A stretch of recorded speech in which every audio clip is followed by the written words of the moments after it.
नमस्कार, मैं उमाशंकर सिंह देश और प्रदेश की स्थिति को देखकर आहत हूँ और आपके लिए लेकर आया हूँ मौत की खेती। मौत की खेती। देश और प्रदेश सरकार पर एक कटाक्ष तो ज़रूर है, लेकिन आपको विचारणीय शब्द दे रहा हूँ मैं, मौत की खेती। आप ज़रूर विचार करेंगे इस शब्द पे। शायद मौत क्या है? एक ऐसा अक्षर जो हमें अपनी ज़िंदगी के अंत तक ले जाता है, जो हमें एक ऐसा पहलू दिखाता है जिसे हम चाह कर भी नज़रअंदाज नहीं कर सकते। जिसने जन्म लिया है उसे एक दिन मरना ही है। यह जीवन की वो कड़वी सच्चाई है जिसे हमें झेलना ही पड़ता है। देखिए ना, कितनी झूठी है ना मोहब्बत की कस्में। देखो ना, तुम भी जिंदा हो, मैं भी जिंदा हूँ। क्या हम वाकई जिंदा हैं? और क्या हम पर और आप पर राज करने वाले सरकार भी जिंदा है? हाँ, शायद नहीं। आज के संदर्भ में मेरा मानना है कि जिन मनुष्य और सरकार में न विद्या का निवास है, न मेहनत का भाव है, न दान की इच्छा है और न ज्ञान का प्रभाव है, न गुणों की अभिव्यक्ति है और न धर्म पर चलने का संकल्प है, वो मनुष्य और सरकार नहीं, वो मनुष्य रूप में और सरकार के रूप में जानवर मात्र है, जो मात्र धरती पर विचलन कर रहा है और सत्ता का सुख ले रहा है। जीवित होने का अर्थ है कि आपके जीवन शक्ति काम कर रही है, इसलिए आपके सभी अंग और तंत्र काम कर रहे हैं, और जिसका मतलब है कि आप बस जीवित हैं। लेकिन जीवित होने का सही अर्थ है कि आप अपने लक्ष्य और उद्देश्य के साथ एक सार्थक जीवन जी रहे हैं।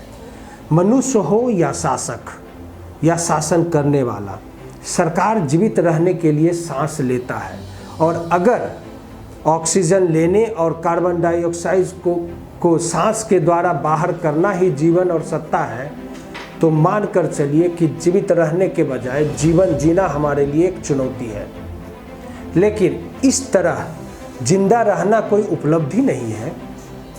अपने शरीर को स्वस्थ रखने और काम करने के लिए आवश्यक सांस लेने, पैदल चलने, खाने, सोने, शारीरिक भूख मिटाने के लिए कोई बड़ी बात नहीं है। हम सभी इसे करते हैं। जिंदगी और जीवित रहने के बीच बहुत बड़ा अंतर है। जीवित रहने के लिए सिर्फ सांस लेना, भोजन और पानी जरूरी है, लेकिन जिंदगी जीने के लिए अपने लक्ष्य न उद्देश्यों को निर्धारित कर प्राप्त करना भी जरूरी है। आपके हमारे जीवन को बड़ी ही खूबसूरती से परोसा है अख्तर साहब ने।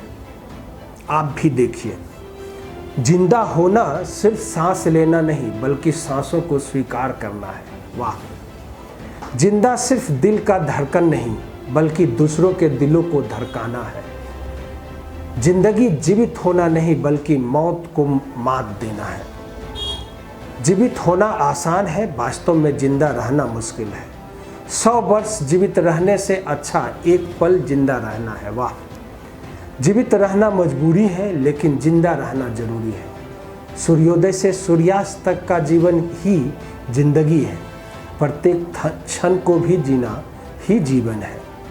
आज देश और प्रदेश में लॉकडाउन, जीएसटी, नोटबंदी, सरकार के फालतू में सिर्फ प्रचार और प्रसार पर खर्च, झूठ, फरेब, बेरोजगारी, बलात्कार, शराबबंदी के नाम पर हर घर में शराब तस्कर बनाना, किसानों की जमीन छीनने की साजिश, किसानों को नोटिस जारी कर जमाबंदी रद्द करना, लाल और अंत्योदय कार्ड में तब्दीली लाकर सरकार ने गरीब गुरबों को तबाह कर दिया है। पशु व्यापारियों को तंग और तबाह किया जा रहा है। पशु व्यवसाय को तंग और तबाह तो किया ही जा रहा है, साथ ही साथ उसके अधिकार को भी छीना जा रहा है। देश और प्रदेश की आधी आबादी अनाज उठाव के सवाल पर परेशान है। देश और प्रदेश में पुलिस अपराधी राज कायम हो चुका है। देश और प्रदेश में आपातकाल की स्थिति है। सरकार के बंदे माले को देशभक्ति का पाठ पढ़ा रहे हैं।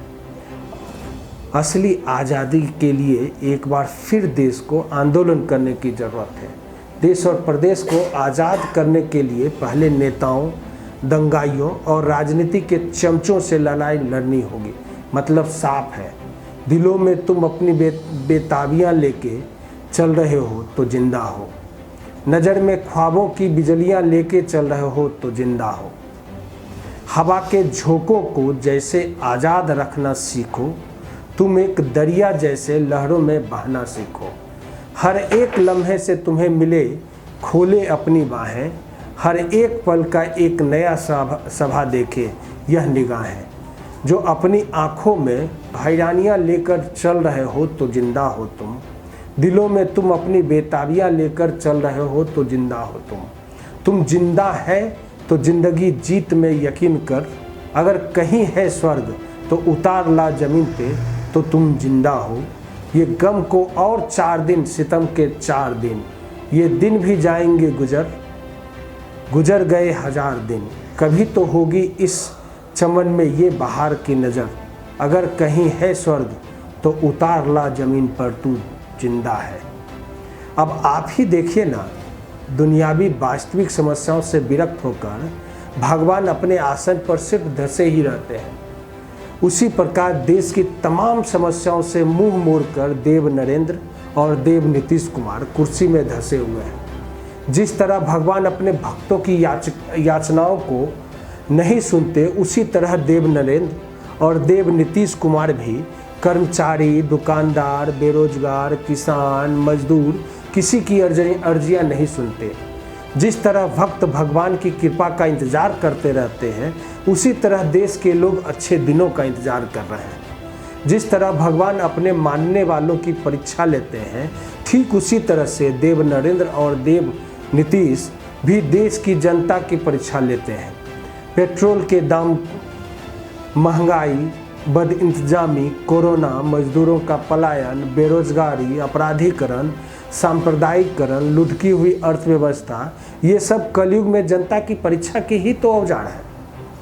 जिस तरह भगवान लीलाएं करते हैं, उसी तरह देव नरेंद्र और देव नीतीश भी लीलाएं करते रहते हैं। बाल्यावस्था में किसी ने मगरमच्छ कांड किया तो किसी ने गोधरा कांड किया, तो किसी ने गुलेल कांड किया, तो किसी ने कोबरा कांड कर दिया, कोबरा पोस्ट कांड। इलेक्शन के बाद गुफा प्रवास लीलाएं दोनों का फेमस है। जिस तरह भगवान को अपना गुणगान, चढ़ावा और सेवा पसंद होती है, ठीक उसी तरह के देव नरेंद्र और देव नीतीश कुमार को भी मस्के का चस्का बहुत ही पसंद है। आप माने या ना माने, लेकिन यही सत्य है कि वो सिर्फ पूजने के लिए ही बने हैं। इसलिए गर्व से कहो कि सिर्फ भगवानों के ही नहीं, बल्कि गधे, खच्चर, अजगर, नेवला, कूपमंडूक, कुडमंडक सबके नेता देव नरेंद्र और देव नीतीश कुमार हैं। फिर भी मुसीबतों के सर कुचल चलेंगे एक साथ हम, अगर कहीं है स्वर्ग तो उतार ला ज़मीन पर तू जिंदा है। बुरी है आग पेट की, बुरे है दिल के दाग ये, न दब सकेंगे एक दिन बनेंगे इनकलाब ये। गिरेंगे जुल्म के महल, बनेंगे फिर नवीन घर, अगर कहीं है स्वर्ग तो उतार ला ज़मीन पर तू अगर जिंदा है। देश के भविष्य मरते रहे उचित इलाज के अभाव में, हम इंसानियत खो बैठे कुछ नेताओं के प्रभाव में। यहाँ नैनिहालों की लाशों पर लाशें गिरती रही, मगर देश के प्रधान व्यस्त रहे अपने राजनीतिक दांव पे।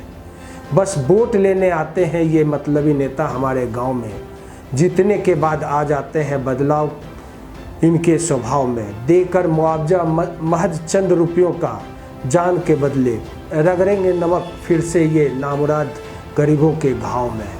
चुनाव भर रहेंगे मतदाताओं के छाव में, सदन पहुँचते ही बात करने लगेंगे ये अपने ताव में। सैकड़ों घरों में मातम से आज भी चूल्हे नहीं जले, और दिल्ली और पटना में बैठे बेशर्म खा रहे हैं 56 भोग बड़े ही चाव में। मैं माफ़ी चाहूँगा और आपको याद भी दिलवाना चाहूँगा कि इसमें कुछ समस्याएं जो हमारे आपके बीच की समस्याएं हैं, हो सकता है मैं उसका उच्चारण करना या मैं उसको रिपीट करना भूल गया हूँ, लेकिन सच तो ये है कि जब कोई मंत्री प्याज के दाम बढ़ने से, पेट्रोल का दाम बढ़ने से या नमक का रेट बढ़ने से ये कह दे कि मैं प्याज नहीं खाती, तो इससे बड़ी बेहया कुछ नहीं हो सकता। बिहारी खबर इस तरह के सब्जेक्ट को उठाता रहेगा। और हाँ, बिहारी खबर समाज को समझता है, समाज को जिया है, इसलिए ये मुद्दे बिहारी खबर की जान है। और हम ऐसे मुद्दे पर तब तक बातें करते रहेंगे जब तक ये सो कॉल्ड नेताजी सुधर ना जाए। खैर, उम्मीद तो कम है, लेकिन बिहारी खबर उम्मीद का दामन नहीं छोड़ेगा। अगर आप हमारे साथ हैं, आप हमें मजबूती दें, आप अपना ब्रांड प्रमोशन भी हमसे करते रहें, और आप हमारे फेसबुक पेज और यूट्यूब चैनल्स को सब्सक्राइब, लाइक और शेयर करना बिल्कुल ना भूलें। और कभी ना भूलें कि आप हमारी मजबूती हैं, आप हमें मजबूत करें। बिहारी खबर आपके साथ है। नमस्कार।